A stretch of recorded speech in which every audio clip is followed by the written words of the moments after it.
aos assuntos da nossa disciplina de análise de custos. Nós iremos falar hoje do tema que está dentro da temática análise de custo, volume e lucro,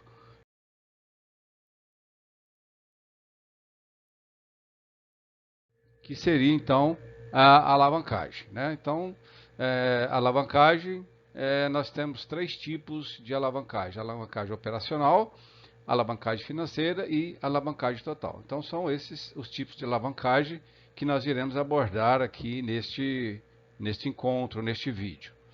Tá, então, alavancagem tem tudo a ver, né, com o uso de uma alavanca para o uso de uma alavanca para a gente alavancar resultados. Tá? Às vezes as pessoas falam de maneira errônea: vou alavancar meu faturamento, alavancar minha receita. Não, você não alavanca faturamento e alavanca receita, você alavanca resultado, tá? Para isso que serve a alavancagem, tá bom? Bom, então o que é alavancagem, né? As receitas, elas sofrem flutuações, né? Entretanto, na estrutura de custo de uma empresa, sempre vai existir os custos fixos, né? Então, essa flutuação de receita associada à existência de custos fixos, isso tem uma interferência, né? Isso acaba tendo um impacto no resultado da empresa, tá? Então, dependendo da estrutura de custos fixos, isso vai dar, resultar no grau de alavancagem de determinada empresa. Tá? Então, é aquilo que a gente disse: assemelha-se ao emprego de uma alavanca. Por isso que tem esse nome, esse termo alavancagem. Tá?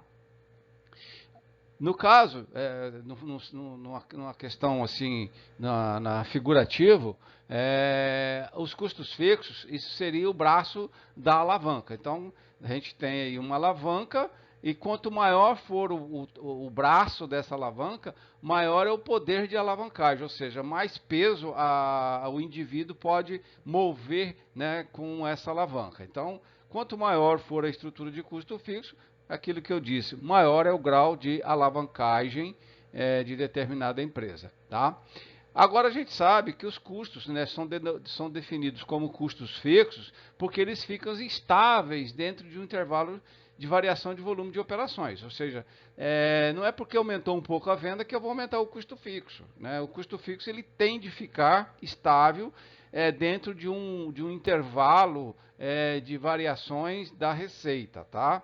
Logicamente, se a receita começa a aumentar demais, pode ser que a estrutura de custo fixo tem que ser modificada. Por exemplo, eu tenho uma fábrica que paga aluguel do prédio da fábrica, e aí começa a ter uma demanda muito alta, e eu preciso expandir a linha de produção, ou implementar uma nova linha de produção, e não cabe mais nesse prédio, então eu vou ter que alugar talvez um prédio maior, ou expandir esse prédio, e isso vai fazer com que o meu custo fixo aumente, por exemplo, o aluguel de um barracão de proporções maiores. Então, é nesse sentido que a gente está falando que eles ficam fixos nesse volume. Não é porque a receita aumentou um pouco que eu vou contratar mais um contador. Não, vai ser o mesmo contador. Não é porque a receita aumentou um pouco que eu vou contratar mais um financeiro. Não, o financeiro tem que dar conta das suas obrigações, não importa aí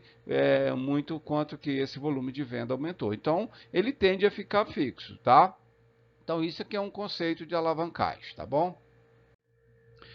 Bom, aí a gente está falando, né, aquilo que eu disse para vocês, mantido, né, os custos fixos, custos e despesas fixas, dentro desse intervalo, né, de variação de volume de vendas operacional, né, e mantidos os mesmos preços, né, constata-se que para cada intervalo há um acréscimo de volume corresponderão idênticas taxas de aumento das receitas de vendas, ou seja, nos custos variáveis na margem de contribuição. Ou seja, mantidos os custos fixos, à medida que a receita aumenta, isso vai provocar, né, um aumento lá no lucro operacional, né, e na margem de contribuição. Será que é na mesma proporção? Ou seja, se aumentar sei lá, 20% na receita, haverá o mesmo aumento de 20% no lucro operacional, no lucro líquido, na margem de contribuição? Essa é uma pergunta para a gente começar a refletir.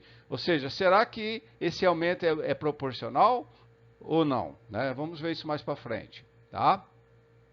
Então, isso é o poder da alavancagem, tá? Vamos lá.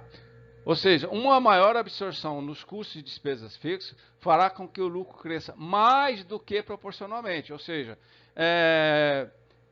se eu tenho uma estrutura de custo fixo de um determinado valor, né, e eu aumento, por exemplo, 30% das vendas, pode ser que o aumento no lucro seja de 60%, seja de 80%, seja até de 100% ou mais. Então, ele cresce numa proporção maior do que o aumento na receita. Por quê? Porque é a capacidade que a empresa tem de absorver esses custos fixos, né?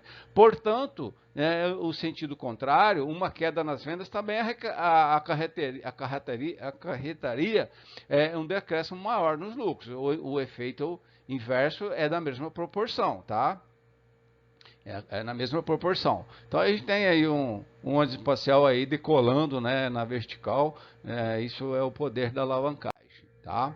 Então vamos ver aqui um exemplo. Nós temos aí um volume de vendas em unidades, portanto, levando isso para um modelo de demonstração de resultado, a gente teria aí a receita de vendas, menos os custos variáveis, né? Isso aqui a gente não tem controle sobre eles, quanto mais a receita aumenta, também aumenta meus custos variáveis, e aí a receita menos os custos e despesas variáveis dá a minha margem de contribuição. Reduzido aí os custos e despesas fixos, eu tenho lucro operacional ou LAGIR, que é o lucro antes dos juros, que é a despesa financeira, e do imposto de renda. Tá? Então nós temos aí, por exemplo, considerando aí uma venda de 1.000 unidades, a R$10 cada unidade, então nós teríamos uma receita de R$10.000. Considerando que para cada unidade produzida custa R$5, então nós teríamos R$5.000 de custos variáveis. E aí sobraria então uma margem de contribuição de R$5.000. Menos R$2.500 de custo fixo, daria um LAGIR aí, um lucro operacional de R$2.500. O que acontece se a produção e venda aumentar 50%, mantidos aí os mesmos preços, né? Os mesmos preços. Então, vejamos como que fica, né? A quantidade de unidades vendidas, né, com 50% de incremento vai para 1.500 unidades, R$15.000 para a receita, 7.500 custos variáveis, mais de contribuição 7.500, 50% da mesma forma. Observe aqui que os custos são fixos, 2.500, 2.500. Qual foi o aumento no lucro operacional no LAGIR? Olha bem o que aconteceu, né? Foi de 100%. Então, isso é o poder da alavancagem. Tá? Então, para cada unidade que aumentar aqui de venda aqui, aumenta o dobro aqui no lucro operacional. Tá? Para cada 1% que aumentar aqui, aqui aumenta 2%. Tá? Esse é o poder da alavancagem. Tá bom? Isso aqui é chamado, então, de alavancagem operacional. Por que operacional? Porque aqui nós estamos falando apenas de questões operacionais. Receita de vendas está relacionada às operações, custos variáveis estão relacionados às operações, os custos fixos estão relacionados às operações, e aqui nós temos então o lucro operacional, tá? Que é o LAGIR, que é o lucro antes da despesa financeira, que são os juros, e do imposto de renda, tá? Percebe aí o efeito da alavancagem? Logicamente, se a estrutura de custo fixo aqui fosse maior, né, fosse maior aqui, o aumento aqui também seria maior que 100%, tá? Seria maior que 100%. Tenta fazer esse exercício aí, ó, pegar aqui, ó, colocar 6.000 aqui, tá? Então seria R$6 cada produto, cada unidade de custo variável. Aqui 6 seria 4.000, 4.000 menos 2.500, 1.500, né? Dobrando aqui, 6 mil, aqui vai para 12 mil. 15 mil menos 12 mil, sobra 3 mil. 3 mil menos 2.500, sobra 15 mil, aqui vai 6 mil,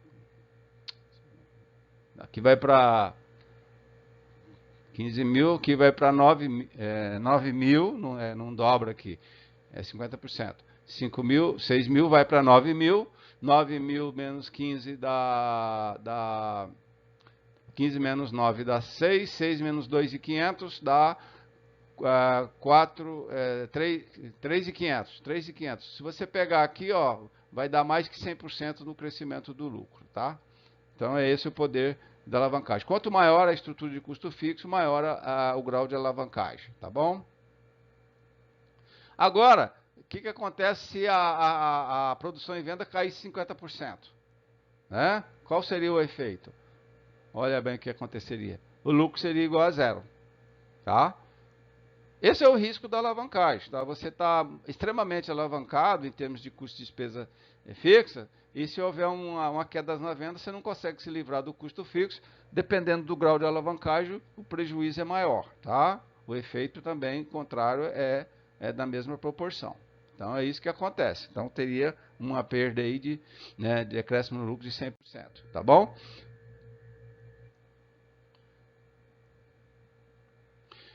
Bom, então a alavancagem é como se fosse o efeito de uma alavanca, tá bom? Então vamos imaginar, a gente tem aqui um corpo em repouso, né, uma massa, vamos imaginar uma pedra de um tamanho considerável, né, uma pedra bem grande, né, pesando aí algumas centenas de quilos, né, que é um corpo em repouso, uma massa, tá? E aí a gente coloca um ponto de apoio, tá? E coloca uma alavanca, né? Então, o que eu vou fazer? Eu vou exercer uma pressão ali no cabo da alavanca para mover essa pedra. Agora, se eu aumentar, né, logicamente, né, esse corpo em repouso, ele oferece uma resistência aí para quem for mexer com ele, tá? E aí, se eu aplicar uma potência aqui no cabo dessa alavanca, eu vou mover essa pedra, tá? Então, esse é o recurso, né, que a gente utiliza, que é muito utilizado, às vezes a gente nem percebe, né? A gente faz diariamente, né, no dia a dia, a gente faz uso de alavanca, mas às vezes a gente nem percebe. Imagina você cortando qualquer coisa com uma tesoura, né? Então, nós temos uma tesoura, a tesoura usa o princípio da alavanca, né? Na cozinha, por exemplo, ao espremer o alho, ao espremer batata, né? Naqueles espremedor de batata, espremedor de alho, né? Você vai fazer aqui, ó, você está usando o princípio da alavanca, tá? Porque você tem duas hastes, né, numa tesoura, e tem um ponto de apoio. O que é o ponto? É aquele pino aonde faz o eixo, ali é o ponto de apoio. Quanto maior for o cabo da tesoura, menos esforço você vai fazer para cortar qualquer objeto. Quanto maior for o cabo do espremedor de alho, menos esforço você vai fazer para espremer o grão de alho, tá? Isso se você observar, você vai notar isso. Imagina uma porta, né, uma porta qualquer. Você tem ali a maçaneta, você abre uma porta usando apenas o dedo mindinho, né? Se você pegar a maçaneta e colocar próximo à dobradiça, eu quero ver se você consegue abrir essa porta. Dificilmente você vai conseguir abrir, ou você vai precisar de um esforço enorme para abrir essa porta. Ou seja, quanto mais distante, quanto mais larga for a porta e mais distante tiver a maçaneta distante das dobradiças, menos esforço você vai fazer para abrir essa porta. É o princípio de uma alavanca, tá? Saindo aí do campo da física e entrando aí no campo das finanças, se eu aumentar aí o cabo da alavanca, eu vou precisar de exercer um esforço menor para levantar essa pedra, tá? Para nós, na área de finanças, esse braço da alavanca corresponde aos custos fixos. Tá? Então, quanto maior for a estrutura de custo fixo, mais alavancar resultado a empresa consegue. Eu não estou dizendo aqui que a empresa tem que inflar, né, os seus custos fixos para ter maior grau de alavancagem. Não é isso, né? Cada empresa tem a sua estrutura de custo fixo. Cabe a nós, da área de finanças, fazer um estudo para saber qual é o grau de alavancagem que essa empresa está operando. Tá? Empresas que têm estrutura de custo fixo maior, conseguem alavancar mais resultado por cada unidade vendida do que aquela menos alavancada. Tá? É isso que eu estou querendo dizer, tá bom? Então, observe, por exemplo, quando nós vamos ao cinema, né? Vamos ali no shopping e vamos ao cinema, tá? Olha bem o que que acontece. Você vai lá, compra o ingresso, né? A gente vai lá, compra o ingresso e aí, né? Você vai entrar para assistir a sessão. O que que você faz antes, né? De entrar, né? Após comprar o ingresso e entrar, né? Para assistir a sessão. Você passa lá na pipoca, né? Aí você chega lá na pipoca, né, o atendente, né, vem ao balcão e fala, bom, o senhor quer dizer, eu quero pipoca. Aí ele mostra para você três tamanhos de pacote de pipoca. Qual tamanho que o senhor quer? Ah, eu quero o tamanho pequeno. Ele fala, senhor, se o senhor levar o tamanho médio, o senhor acrescenta mais tanto de pipoca e só paga tantos centavos por essa pipoca. Se o senhor levar o tamanho grande, o senhor vai levar mais tanto de pipoca e só vai pagar tanto a mais pela pipoca. Aí você faz uma análise e analisa a quantidade de pipoca que você está levando em relação ao acréscimo que você teve no preço do pacote de pipoca, você fala, pô, vale a pena. Aí você pega e compra o pacote maior, tá? E aí, bom, e agora, o que, que o senhor vai beber, né? Eu quero refrigerante tal. O senhor quer copo pequeno, médio ou grande? Aí você fala, eu quero copo pequeno. Senhora, mas se o senhor levar o copo médio, o senhor acrescenta mais tanto de... E ele fala bem rápido assim, né? O senhor acrescenta mais tanto de refrigerante e só paga tanto centavo. Se o senhor levar o copo grande, o senhor acrescenta mais tanto ml de refrigerante e só paga tanto centavo. Aí você analisa, pô, é mesmo, eu vou tomar mais refrigerante e vou pagar um valor mesmo. Pá, você compra o pacote grande, o copo grande de refrigerante. Aí você vai lá e se panturra, né, de pipoca e refrigerante e assiste a sessão. Bom, o que, que o funcionário fez? Ele, funcionário, é custo fixo. Né? Ele é custo fixo. A pipoca e o refrigerante que ele te vendeu é custo variável. Por quê? Quanto mais pipoca eu vender, mais pipoca eu preciso comprar para vender. Quanto mais refrigerante eu vender, mais refrigerante eu preciso comprar para vender. E são custos variáveis. O que, que ele fez? Ele usou, né, a estrutura de custo fixo para te vender mais. Para te vender mais. Né? Então o funcionário ele é treinadinho para fazer isso, ou seja, você tem que vender o máximo. Você, funcionário, tem que fazer de tudo para vender o máximo de pipoca e de refrigerante. Então ele usa esses argumentos. Ele é custo fixo. O salário dele não vai mudar em função de vender mais pipoca ou mais refrigerante. Muito pelo contrário, se ele não vender, ele é demitido. Né? Ele tem meta para cumprir. Né? Então, é isso que o empresário fez. Olha, quanto mais eu vender de pipoca e refrigerante com um funcionário ou com dois funcionários, mais eu vou, né, ganhar dinheiro, porque eu vou usar a minha estrutura de custo fixo para vender o máximo. Né? Então, eu uso a estrutura de custo fixo sem alterar essa estrutura para obter o máximo de receita. Dependendo do grau de alavancagem que a empresa tem, é o quanto ele vai alavancar no resultado, tá?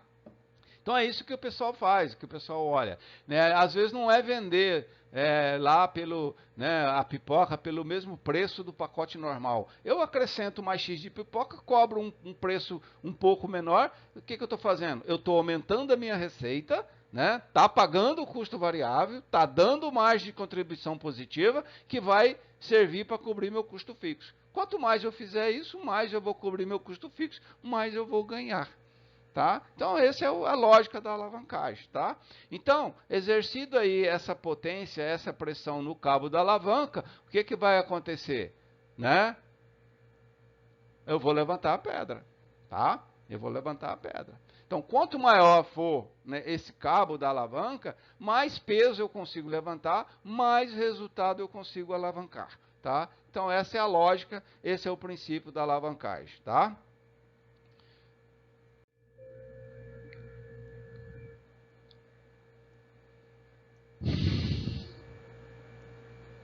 Então, Então nós temos, eu falei para vocês, né, que nós temos 3 tipos de alavancagem. Então essa aqui que nós vamos falar é a alavancagem operacional, né? Ou seja, é a força empregada correspondente ao acréscimo nas receitas totais de vendas. Qual é o ponto central disso, né? Os custos fixos, tá?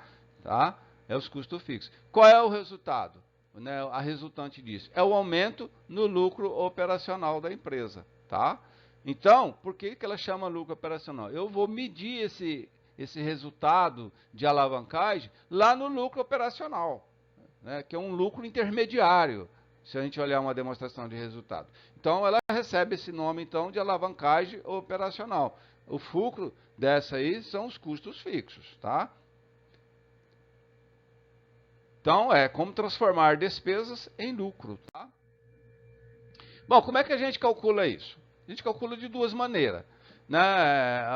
Pela variação, né, dos valores, ou olhando pela variação dos valores, eu tenho que fazer uma análise do ponto de vista horizontal. Eu pego uma demonstração e outra demonstração, comparo as duas, né? Uma demonstração de um período e de outro período. E aí eu vejo a variação que houve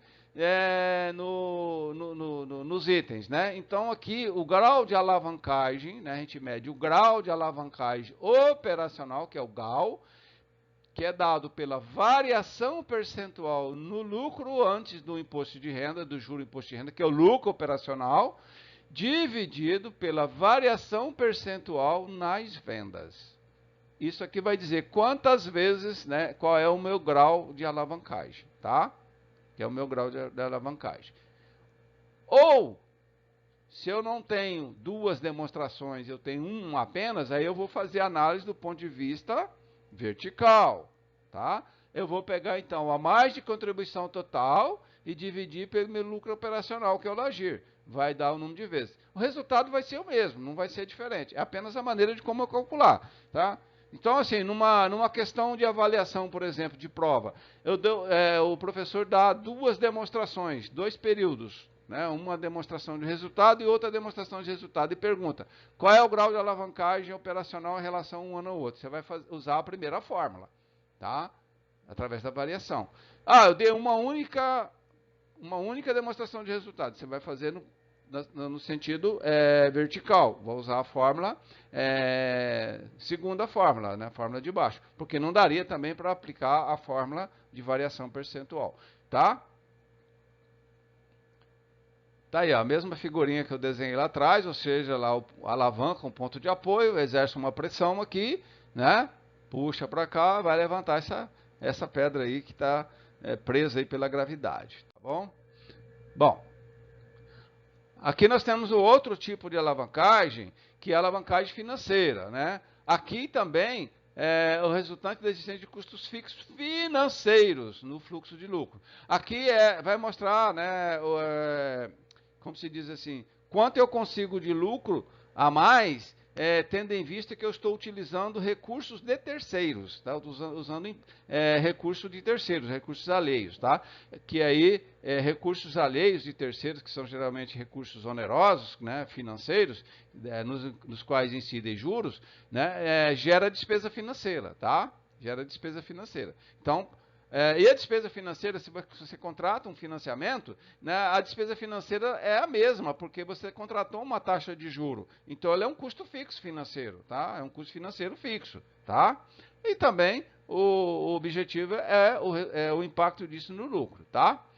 Ou seja, medir o potencial do uso dos custos financeiros, tá? No resultado, tá? Isso aí é dado pelos juros, né? Juros que são devidos aí por financiamentos, empréstimos, pagamentos de dividendos, debêntures também que geram juros, né? Formas de financiamento. Se não existe despesa financeira, não há alavancagem financeira, tá? Não vai existir, tá? Bom, ou seja, a alavancagem financeira é buscar mais retorno, tá? Com o uso de capital de terceiros, tá bom? Porque a lógica de usar capital de terceiro é o seguinte, eu vou pegar dinheiro de um banco para ganhar dinheiro em cima desse recurso. Então eu vou pegar o dinheiro do banco, pagar um juro X, E eu tenho que aplicar esse dinheiro e ganhar X mais alguma coisa, porque senão não vale a pena, tá? Eu preciso saber disso, tá? Então, quanto que eu estou ganhando em cima do dinheiro que eu peguei emprestado, tá? A lógica é essa, tá? Então, o grau de alavancagem financeira, quando medido através da variação entre duas demonstrações de resultado, por exemplo, é dado pela variação no lucro líquido, tá? Variação percentual no lucro líquido, dividido pela variação percentual no lucro operacional, que é o LAGIR, tá? O lucro antes do juro e do imposto de renda, tá? Variação no lucro líquido, variação no LAGIR, vai dar o número de vezes que é o grau de alavancagem financeira. Ou, se eu não tenho duas demonstrações, eu vou fazer no sentido vertical, eu vou pegar o LAGIR e dividir pelo LAIR, né, que é o lucro antes do imposto de renda, tá? Que é o LAGIR menos a despesa financeira, tá? Dá o número de vezes. Se eu pegar o LAGIR, dividir pelo LAIR, porque você encontra isso na demonstração de resultado muito facilmente, e aí você tem um grau de alavancagem financeira, tá? Tá aí o mago da alavancagem. Aí nós temos então o efeito combinado, que é a combinação da alavancagem operacional com uma alavancagem financeira, tá? É um efeito combinado, né? A gente combina os dois e aí você tem mais um efeito de alavancagem, tá? Ou seja, o potencial de uso dos custos fixos operacionais e também dos custos fixos financeiros para maximizar o efeito da variação nas vendas sobre o lucro líquido, tá? Sobre o lucro líquido, tá? O impacto total dos custos fixos na estrutura financeira e operacional da empresa. Ele vai medir isso. Qual é o impacto dos custos fixos de natureza operacional e financeira na empresa, tá? A gente sabe que nós temos lá os custos e despesas fixas, que são as normais, que são operacionais, decorrentes das operações da empresa, e tem também os custos financeiros decorrentes das decisões da empresa em se endividar, tá? E aí são a combinação desses dois custos no resultado líquido da empresa, tá? Essa é a alavancagem total ou combinada, tá? Bom, como é que a gente calcula isso, tá? Analisando aí duas variações, né, de efeito comparativo, nós teríamos aí a variação no lucro líquido mais a variação na receita operacional bruta ou líquida, né, variação nas vendas, tá? Variação percentual nas vendas. Ou margem de contribuição total, né, dividido pelo LAIR, né, dá o número de vezes. Então, esse é o GAT. Ou, né, eu pego o grau de alavancagem total é dado pelo resultado da multiplicação do grau de alavancagem operacional pelo grau de alavancagem financeira. Então, eu não preciso usar essas duas fórmulas, uma dessas duas fórmulas. Basta eu pegar o resultado do GAL e multiplicar pelo GAF, eu tenho a alavancagem total ou combinada. Isso porque nós sabemos que o grau de alavancagem operacional é dado pela margem de contribuição total dividido pelo LAGIR. Tá? Se eu multiplicar isso pelo grau de alavancagem financeira, que é dado pelo LAGIR dividido pelo LAIR, né? E nós sabemos que quando nós temos multiplicar duas frações, e eu tenho termos idênticos, basta eu eliminar os termos idênticos. Então, eu elimino o LAGIR, sobrou o quê? Margem de contribuição total sobre o LAIR.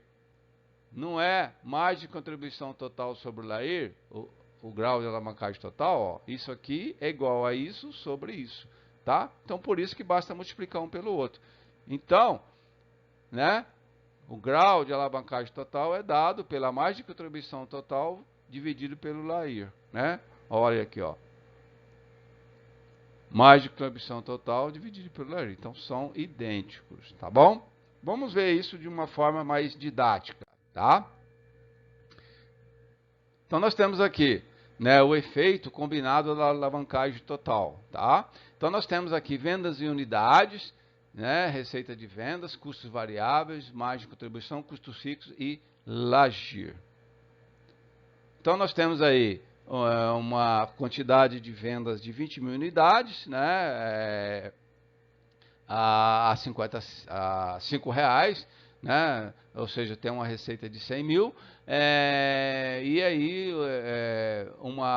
um custo variável de 2 reais para cada unidade, tem um custo variável de 40 mil, 100 mil menos 40 mil dá 60 mil, e tem uma estrutura de custo fixo de 10 mil. Tá? Então, o lucro operacional ou lagir aqui é de 50 mil, tá bom? Bom, se a produção e venda aumentar 50% e mantido aí, né, os mesmos preços para a receita e o custo variável, o que acontece? Aumentar 50% aqui, qual será o aumento aqui no lagir? Tá? Qual será esse aumento percentual? Então vamos lá. Aumentou 50%, então a quantidade de unidades vendidas é de 30 mil, a receita vai para 150, o custo variável vai aumentar na mesma proporção, né? Vai para 60 mil, portanto a margem de contribuição 90 mil. O custo que é fixo, 10 mil, o lagir foi para 80 mil. Então qual foi o incremento? 60%. Tá? 60%. Foi o efeito da alavancagem operacional, tá? Lembrando aí que o grau de alavancagem operacional é dado pela variação no lagir dividido pela variação na receita. Então, o grau de alavancagem é de 1,2%. Tá? Se eu pegar isso aqui, ó, 50 mil, tá? E ver, né, isso aqui, se multiplicar isso aqui por 1,2, vai dar quanto? Né? Vai dar quanto? 50, 1,2. Dá 60%, tá? Dá 60%. Tá certo? Então, esse é o grau de alavancagem. Agora, considerando que a empresa está usando a estrutura de financiamento, e vamos supor que ela paga 2 mil de 20 mil de juros, então se eu pegar 50 mil aqui, menos os 20 mil de juros, o lucro antes do imposto de renda, o LAIR, é 30 mil.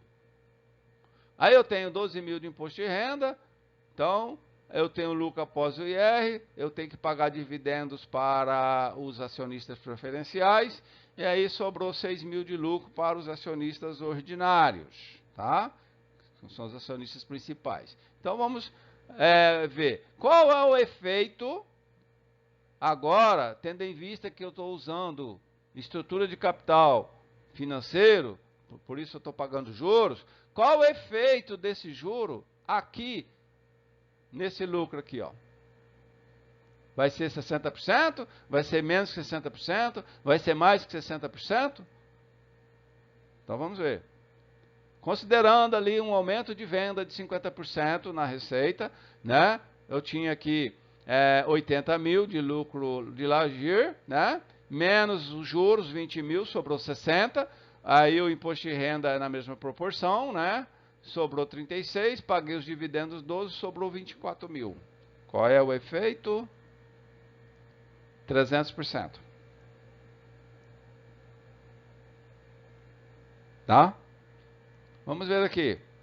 Lembrando que o grau de alavancagem financeira é a variação no lucro líquido dividido pela variação no lagir. Deu 5. 5. Tá? 5. Isso corresponde aos 300%, tá? E aí nós vimos que o efeito da alavancagem combinada é o quê? O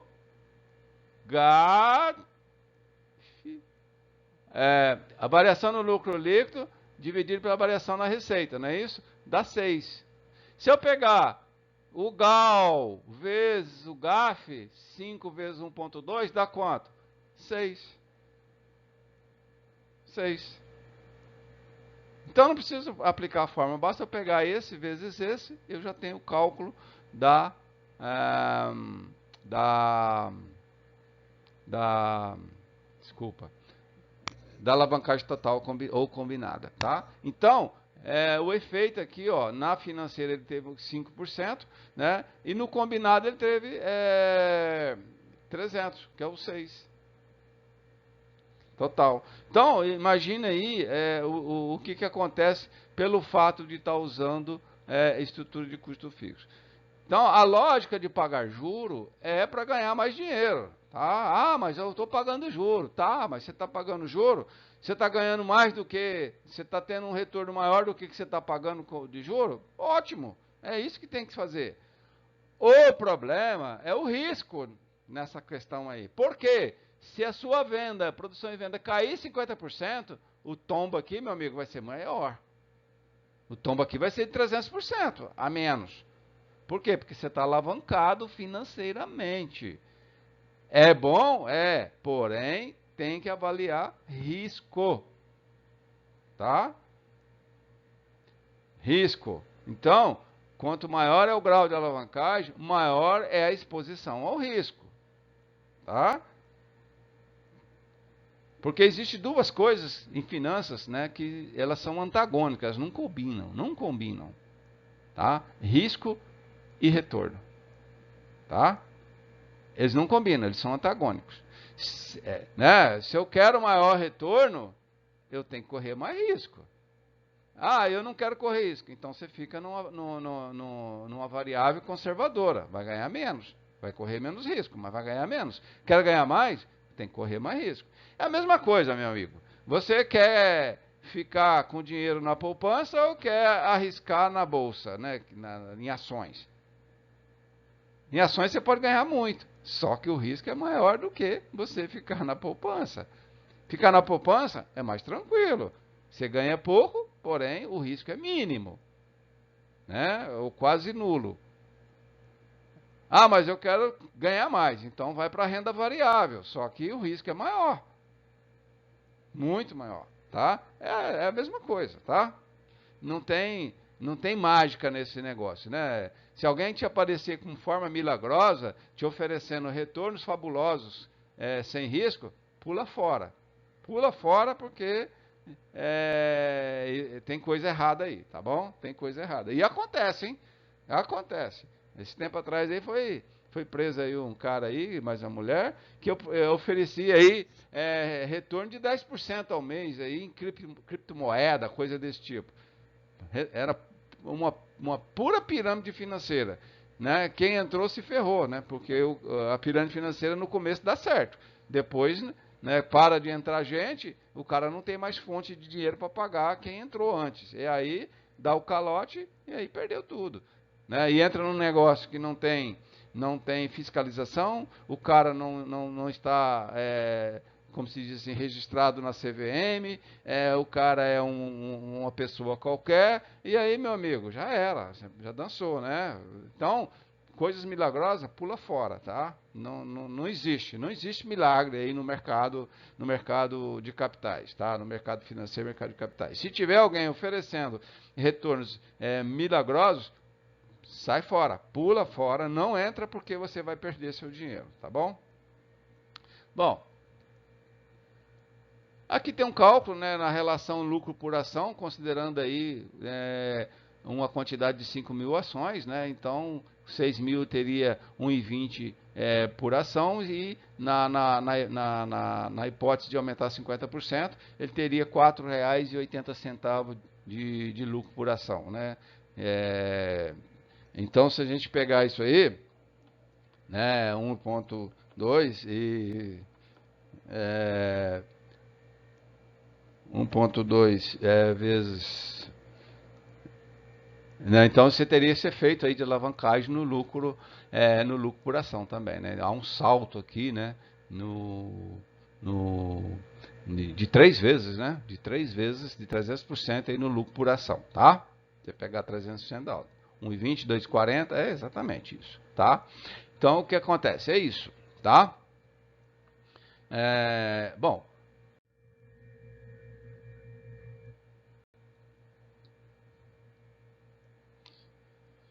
Aqui nós vamos ver uma outra ilustração, dentro de um enfoque um pouco diferente, né? Mas também é em função da estratégia que a empresa utiliza, né? De como ela financia os seus ativos, tá? Então, a forma como ela financia. É um outro ponto de vista da alavancagem, de como a empresa pode utilizar de capitais, né, de várias fontes de capitais e de várias combinações de fontes de capitais para alavancar seu resultado, né? A gente faz uma pergunta geralmente para os alunos em sala de aula, qual que é melhor, usar capital próprio ou capital de terceiro, né? E aí muitos alunos respondem, não, é melhor usar o capital próprio, né? Usar o dinheiro próprio do que pegar dinheiro emprestado. E aí a gente derruba esse paradigma, tá? É, né? Então, assim, porque as pessoas acham, né, que o dinheiro que ela possui não tem custo. Ou seja, dinheiro tem custo. Qualquer recurso tem custo, tá? E as pessoas às vezes têm a ingenuidade de achar que o dinheiro dele é de graça. Tá? Se é de graça, me empresta de graça, então. Eu aceito de graça emprestado. Tá?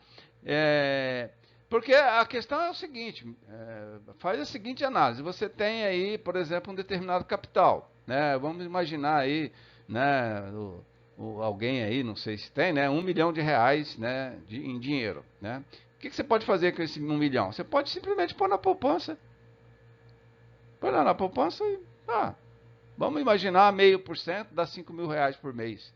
R$ 5.000 por mês tá bom, eu vou ficar em casa, assistir televisão, né, fazer minhas caminhadas, vou, né, pro shopping, vou na academia e vou fazer nada. Bom, você está correndo um risco baixo, ganhando pouco. Aí você fala, eu quero então agora mudar, né, abrir mão dessa rentabilidade de 0,5% da poupança, que o risco é baixo, e vou, por exemplo, montar um negócio, né, abrir um comércio, né, como se diz, abrir um lojinha, né, abrir um lojinha. Aí você abre um lojinha, né, e você vai querer ganhar o mesmo 0,5% ao mês? Não, você vai querer ganhar muito mais. Né? Então, esse capital vai ter um custo maior para você, para a sua empresa, que ela vai ter que te remunerar num custo maior. Não é mais um 0,5%. Você quer ter um retorno maior, porque o risco que você está correndo é muito maior. O risco de você empreender, né, de montar um negócio, é muito maior do que se ficar no mercado bancário, numa aplicação conservadora. Né? Você tem risco de um negócio não dar certo, de variáveis macroeconômicas, você tem risco de eventos que estaleiam a sua decisão, por exemplo, uma catástrofe no prédio, você perder toda a sua mercadoria, risco de roubo, risco de assalto, você tem problemas que lidar com cliente, lidar com fornecedor, lidar com problema de funcionários. Funcionário trabalha para você, depois vai lá no Ministério do Trabalho, arruma uma reclamação, você vai ter que indenizar ele ainda mais. Você tem que lidar com o fisco, né? Com a questão, esse emaranhado tributário, fiscalização de prefeitura, fiscalização de ICMS, fiscalização da Receita, fiscalização de vigilância sanitária, se for o caso, passar por vistoria de bombeiro, tem uma série de coisas, né? E você tem que trabalhar, de repente, de domingo a domingo, né? Tem que levantar cedo, né? E você tem o risco de não dar certo, porque pode surgir uma variável aí, macroeconômica que derruba a tua venda, ou uma variável incontrolável. Você monta a sua empresa num lugar que tem muito fluxo de muita gente, então muita gente passa ali, é um bom lugar. De repente a prefeitura lança uma obra ali e desvia esse fluxo de pessoas, cara, você pronto, acabou o seu negócio. Né? O ponto vai desvalorizar, seu negócio vai desvalorizar, você vai perder receita. É complicado. Então, esse é o custo que você vai ter, tá? Não é tão simples assim. Então, as pessoas têm essa ilusão. Eu já vi exemplo de que aluno deu o seguinte: meu cliente tem uma loja e está dando prejuízo. Ainda bem que o prédio é dele. Eu falei assim, ainda bem por quê? Ele não paga aluguel. Mas se ele está com uma loja no local, está dando prejuízo, né? Embute o custo de oportunidade que ele teria, que seria o aluguel que ele estaria recebendo se esse prédio tivesse alugado. Coloca isso na despesa da empresa, que seria o aluguel que estaria sendo pago, né, caso o prédio tivesse alugado. O prejuízo é maior. As pessoas às vezes não colocam esse custo. O prédio é meu, não custa nada. Não custa o quê? Você está deixando de ganhar um aluguel se ele tivesse alugado, né? Então, teria que embutir isso na despesa.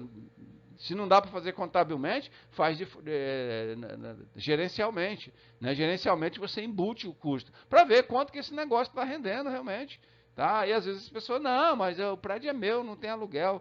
Que bom que não tem. Que bom em termos.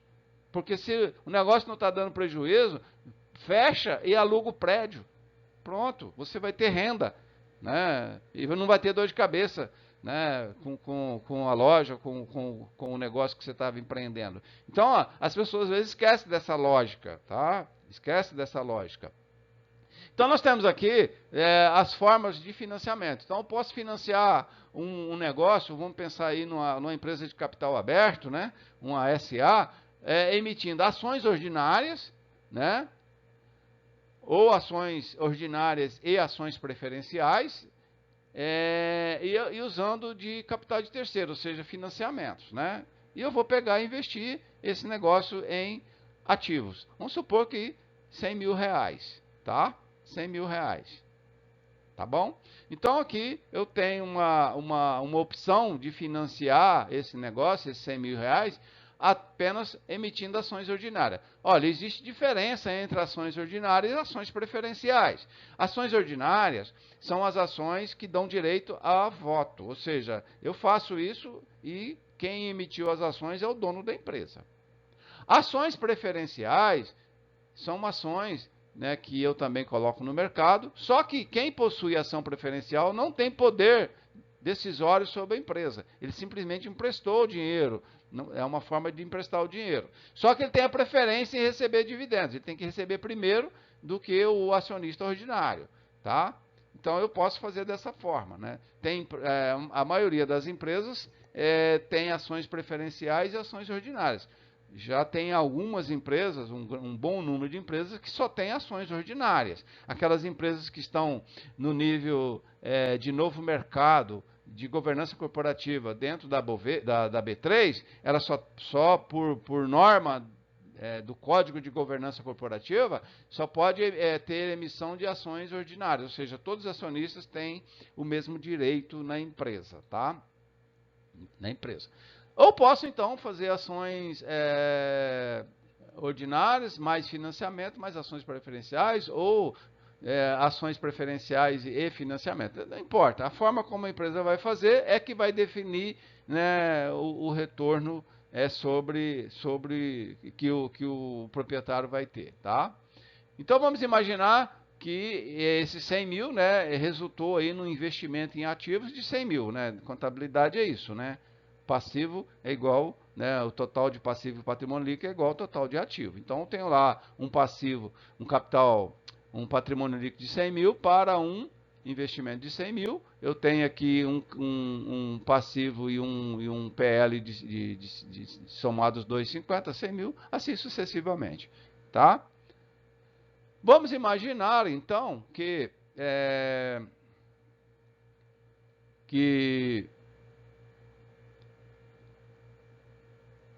a receita, né,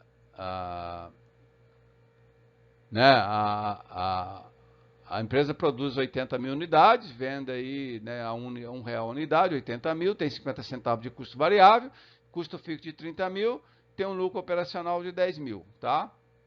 Em todas as hipóteses. A estrutura é a mesma, tá bom? A estrutura aqui é a mesma, tá?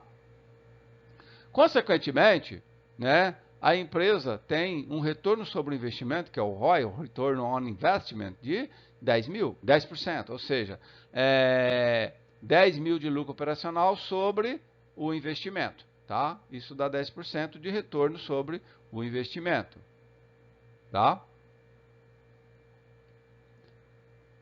Então vamos imaginar aqui que a empresa então emitiu ações ordinárias. Né? Em função dela não ter financiamento, capital de terceiro, ela não paga juro. Ela não paga juro.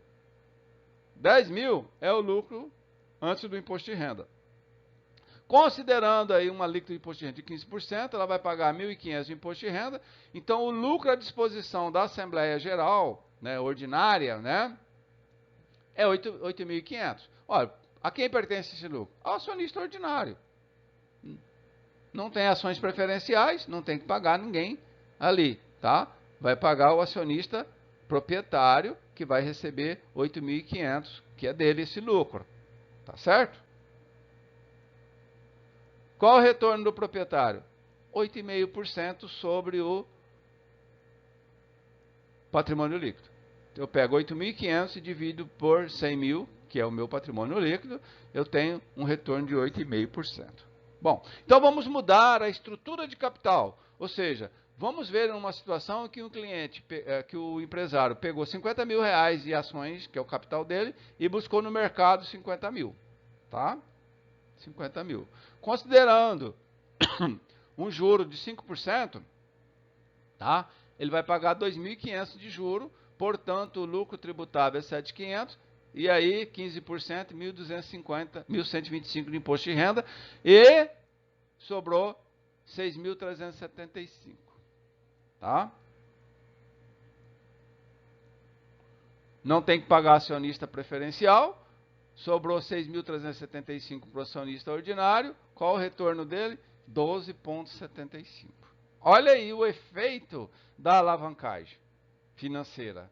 O fato dele ter pego 50 mil do banqueiro e pago 5% de juro, né? E esse mesmo 50 mil deu de retorno para ele 10% de investimento, onde ele investiu, ele teve aqui um salto de rentabilidade sobre o patrimônio líquido, que é o ROI, ROE, né, Return on Equity, de 12,75.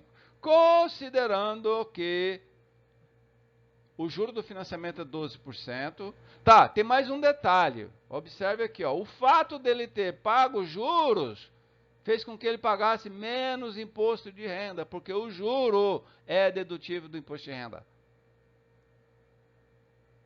Então, essa diferença de imposto de renda ficou para quem? Para o acionista, está aqui dentro da remuneração dele. Aumentou o ganho dele, deixou de, né, pagou menos imposto de renda. Considerando então agora 12%, eu teria 6 mil de juros, né, pagaria só 600 de imposto de renda, ganharia 3.400. Aí eu teria 6,8% de retorno. Ou seja, quando o custo do financiamento é maior do que supera o custo do retorno do investimento, já não é mais vantajoso utilizar capital de terceiro, tá? Deixa de ser vantajoso, tá bom? Vamos ver agora usando ações preferenciais e ordinárias, né? O mesmo resultado, não muda em relação aqui ao primeira situação, só que agora eu tenho que pagar o acionista preferencial. Então, considerando que eu pago 5% para o acionista preferencial, tem 2.500, né? Sobrou 6 mil para o acionista principal, 12% foi o retorno dele. Considerando aí 12% de retorno para o acionista preferencial, sobrou 6 mil para ele, né? Sobrou 2.500 para ele, ele teve só 5% de retorno. Então, já é uma opção menos vantajosa. E aí, eu tenho um mix aí de 50 mil para acionista principal, 25 de financiamento e 25 de acionista preferencial. Considerando 5% de juros sobre o financiamento, né, sobrou aí um valor, né, valor menor para o... Né, sobrou, paguei aqui 1.250 de juros, paguei 1.312, sobrou 7.437 para o acionista, para a Assembleia Geral. Só que eu tenho que pagar o acionista preferencial primeiro. Vamos imaginar 5%, né? Sobrou aí 6.187 para o acionista ordinário, ele teve 12,37% de retorno. Se esse valor, o juro for para 12%, sobra 5.950 para a AGO, pago 12% para o acionista preferencial, sobrou apenas 2.950 para acionista ordinário, aí o retorno dele é de 5,9. Então observe, à medida que a empresa modifica a sua estrutura de financiamento, que são os capitais que ela busca para financiar os seus investimentos, muda o retorno para o acionista proprietário, tá? Então, as empresas são muito atentas a essa questão, tá? De como a empresa se endivida, né? Dependendo do nível de endividamento, isso tem um efeito lá na alavancagem, que é o retorno, principalmente para o acionista. Isso aqui está dentro de uma teoria de finanças chamada teoria de estrutura de capital, ou teoria de Modigliani e Miller, né? Pode ser chamada assim também. Mas isso aqui mostra para a gente aí o efeito da alavancagem financeira nos resultados, tá? Então era isso que nós tínhamos para falar hoje. Espero que o vídeo seja bastante esclarecedor. Assista o vídeo, anota as suas dúvidas e encaminhe aí por e-mail para que a gente possa discutir isso aí, tá? Então era isso que nós tínhamos para mostrar hoje, tá? Então deixa aí